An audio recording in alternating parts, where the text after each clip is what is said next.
বন্যা দুর্গতদের উদ্ধারে ছুটে যায় বিভিন্ন বাহিনীর হেলিকপ্টার। একে একে উদ্ধার করা হয় আটকে পড়া বানভাসী মানুষকে। তাদের মধ্যেই বাচ্চাসহ এক নারীকে হেলিকপ্টার থেকে নামানোর একটি দৃশ্য সোশ্যাল মিডিয়ায় ব্যাপকভাবে ভাইরাল হয়। প্রশংসা কুড়ায় নেটিজেনদের। ভাইরাল ভিডিওতে দেখা যায় কোলে বাচ্চা নিয়ে হেলিকপ্টার থেকে র্যাব সদস্যের হাত ধরে নামছেন এক নারী। এ সময় বাতাসে তার কাপড় সরে যেতে গেলে টেনে ধরেন সাহায্যকারী র্যাব সদস্যটি।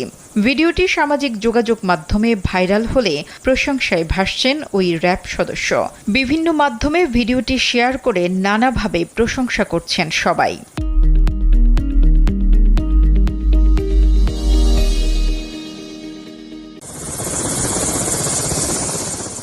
জানা গেছে, ফুলগাজী উপজেলার বাসিন্দা অন্তঃসত্ত্বা সুমি বেগম ঘরবাড়ি হারিয়ে